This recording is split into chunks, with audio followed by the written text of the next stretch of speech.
Hello friends, मैं Hina Sharma commerce stream x channel पर। और जैसे कि आपने प्रीवियस वीडियो मेरी देख ली होगी, उसमें मैंने पीजीटी कॉमर्स के कुछ 15 क्वेश्चंस आपको लास्ट वीडियो में कराए थे। उससे आगे भी अभी हम स्टार्ट करेंगे।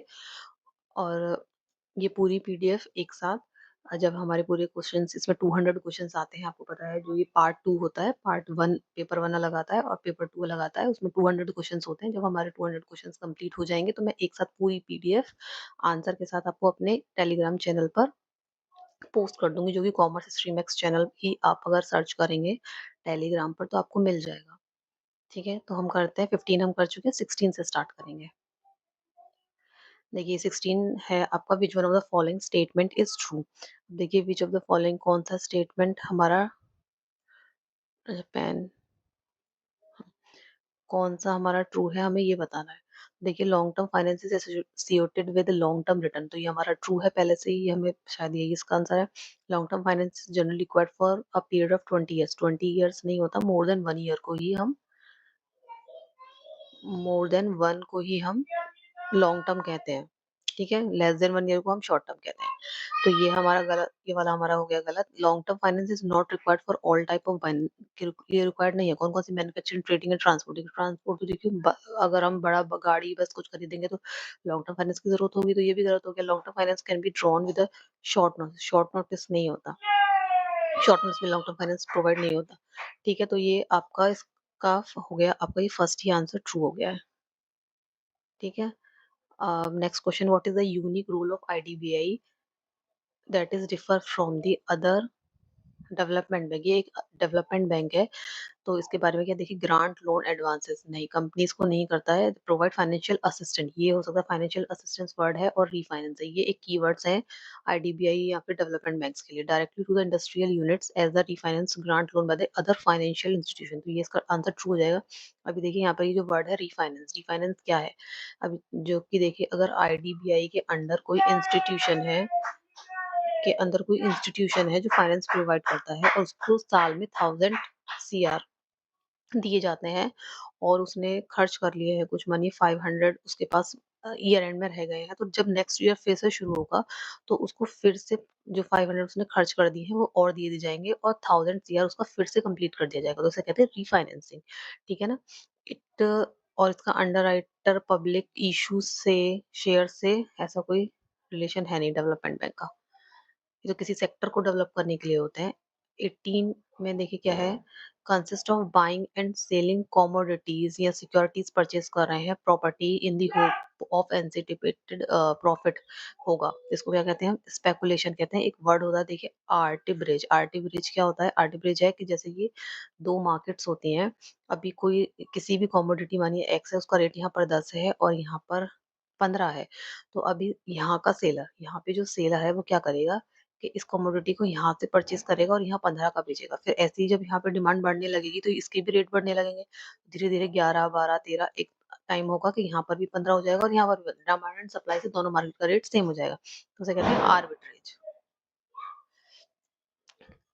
Next question 19. It is the manager's ability to coordinate all organization activities, varied interest involvement. It involve viewing the organization in its totality and understanding the interdependency of its individual part. Name the managerial skill. Managerial skill कौन सी होगी इसमें जहाँ पे वो involve है, totally understand कर रहा है? कीवर्ड्स में क्या है? अंडरस्टैंड कर रहा है इंटरडिपेंडेंसी को, इंडिविजुअल पार्ट्स को, तो ये उसका होगा कॉन्सेप्चुअल स्किल। ठीक है, नेक्स्ट क्या है? The principle of spirit D corps. Spirit D corps was listed by, spirit D corps का प्रिंसिपल किसने दिया है? ये दिया है फेयोल ने। फेयोल के एफ से आप याद कर सकते हैं 14, 14, और ये 14th ही है। 14th प्रिंसिपल दिए हेनरी फेयोल ने। दूसरा हमारा ये टेलर भी है, जिन्होंने साइंटिफिक मैनेजमेंट के फादर हैं, तो ये दोनों के बारे में आपको अच्छे से पढ़ना है। What is a policy? A journal policy क्या होता है? एक जर्नल स्टेटमेंट होता है, जो कि आपको पहले में दे के रखा हुआ। जनरल स्टेटमेंट और अंडरस्टैंडिंग विच गाइड और channel thinking and action in decision making. ठीक है, यही है। बाकी रीड करने की सच जरूरत नहीं है, आप चाहे तो रीड कर सकते हैं। जनरल स्टेटमेंट होता है, तो यही हमारा आंसर है। और उन्होंने भी यही आंसर दिया था ऑफिशियल आंसर की में। Which of the following term refers to the number of individual a manager can effectively supervise, अब मैनेजर कितने लोगों को इफेक्टिवली सुपरवाइज कर सकता है, ये इसका कीवर्ड है, उसे हम कहते हैं स्पेन ऑफ कंट्रोल। ठीक है। द सेंट्रल, अगला question 43, the central task of manager is to get done work done with the corporation of people. एक तो कॉर्पोरेशन चाहिए उसे लोगों से काम के लिए। Duty of every manager is to study, है कि बिहेवियर को देखें, कैसा बिहेवियर सबका स्टडी करें, अडॉप्ट करें नेसेसरी टेक्निक उन लोगों को, फिर उस अकॉर्डिंग इंस्पायर करने के लिए कॉर्पोरेट, जिससे कि वो काम में कर सकें, बेस्ट एफर्ट्स दे सकें ऑर्गेनाइजेशन गोल के लिए, तो उसे हम कहते हैं मोटिवेशन। ठीक है। नेक्स्ट क्वेश्चन है, choose a false statement about coordination. तो कोऑर्डिनेशन क्या है, कोऑर्डिनेशन, हाँ इसमें पूछा है, ये ध्यान रखना है कि फाल्स पूछा है कि गलत कौन सा है। Coordination between various position at the same level. Same level, देखिए एक कीवर्ड है, सेम लेवल पे कोऑर्डिनेशन हो रहा है, तो क्या हो रहा है, इज कॉल्ड वर्टिकल कोऑर्डिनेशन। ये वर्टिकल नहीं है, हॉरिजॉन्टल है, हॉरिजॉन्टल कोऑर्डिनेशन होता है।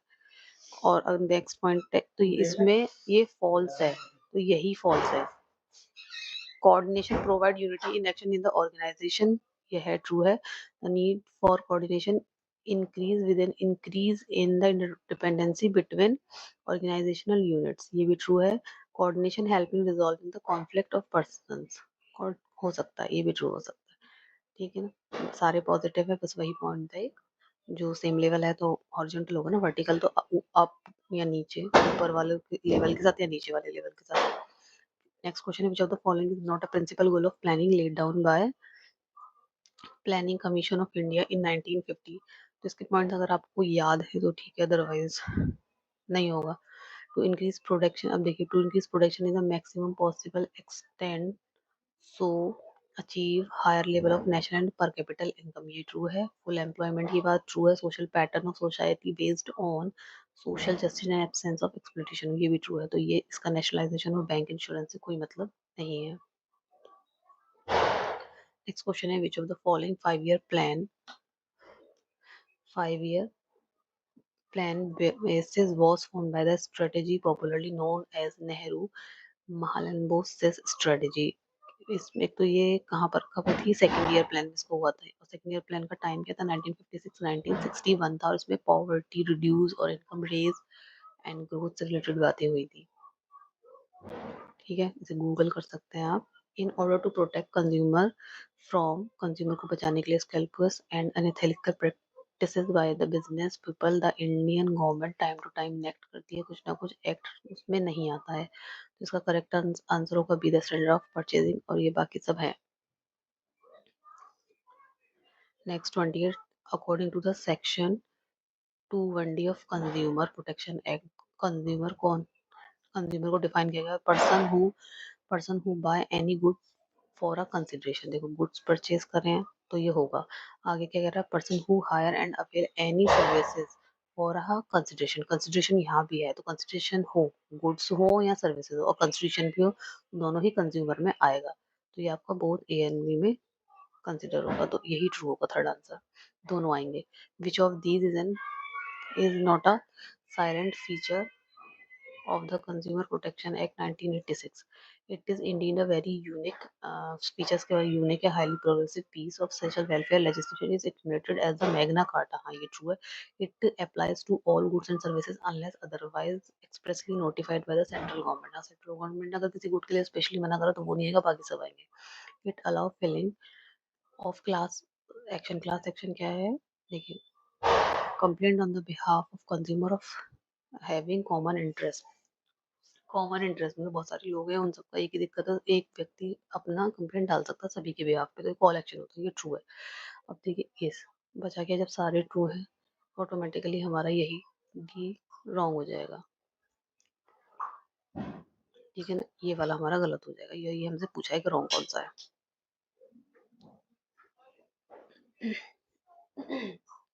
ठीक है, अगला क्वेश्चन क्या है, which of these person can file a complaint under the computer protection act 1986। 1986 में कौन कौन कंप्लेंट फाइल कर सकते हैं। एनी वॉलंटियर कंज्यूमर एसोसिएशन 1956 में कर सकती है, और कंज्यूमर तो कर ही सकता है। अब देखिए आगे, सेंट्रल गवर्नमेंट है या वन और मोर कंज्यूमर है, जो कभी क्लास एक्शन के बारे में बात हुई थी ना, there are numerous consumer having the same interest. तो अभी जो ऊपर टॉपिक था, एंड एनी स्टेट गवर्नमेंट, तो ये कर सकते हैं। any, कौन कौन कर सकता है, तो देखिए सभी कर सकते हैं, सभी कर सकते हैं, ए बी सी डी सारे, क्योंकि सारे गवर्नमेंट, सेंट्रल गवर्नमेंट हुआ या स्टेट गवर्नमेंट हुआ, वो भी कुछ ना कुछ वेलफेयर के लिए कुछ ना कुछ बनाते हैं, तो उसके लिए रॉ मटेरियल परचेज करते हैं, तो सारी कंज्यूमर कंप्लेंट फाइल कर सकते हैं। 31, what is the objective of MRTP act? MRTP act की फुल फॉर्म क्या है? Monopolistic and restrictive trade practices इसकी फॉर्म है। इसमें इसका क्या काम था कि देखिए, एक तो मोनोपोली ना हो, कोई भी एक पर्टिकुलर फर्म के पास सारी पावर ना हो, डिवाइडेड हो, जिससे कि लोगों के साथ अनफेयर ना हो, क्योंकि वो मोनोपोली होगी तो रेट वो अपने अकॉर्डिंग चार्ज करता है। To ensure that the operation of the economic system does not result in the concentration of economic power उसी की concentration ना हो, ये भी ट्रू है। And to prohibit restrict and unfair trade, ये भी ट्रू है। तो आपका आंसर डी हो जाएगा, A B C. Next question 32, a dash in relation to any good means a person who sell or distribute, sell भी कर रहा है, डिस्ट्रीब्यूट कर रहा है, any good for sale, तो ये हो जाएगा हमारा trader.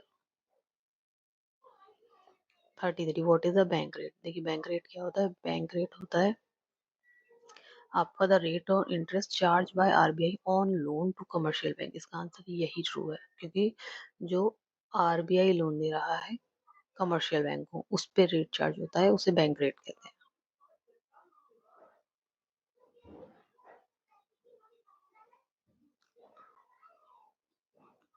35, according to home statistics are numerical statement of facts in any department inquiry placed in relation to each other। देखिए सीधी डेफिनेशन है, आपको पता है तो ठीक है, अदरवाइज नहीं। इसका आंसर होगा बाउल है।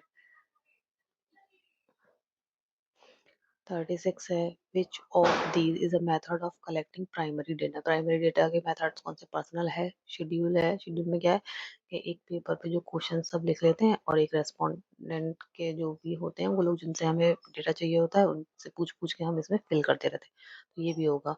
और through local reports and correspondent, ये भी होगा, तीनों होंगे। 37, a graph of frequency distribution depicting cumulative frequencies। देखिए cumulative frequency से ग्राफ बना है, तो वो कौन सा होगा? वो आपका होता है ओजाइव ग्राफ, जो कि ऐसे लेस देन या मोर देन वालों से बनता है, और उससे हम अपनी वैल्यू फाइंड आउट करते हैं। 38, which was originally used to measure the distribution of wealth income is now also used to study the distribution of profit wages and turnover।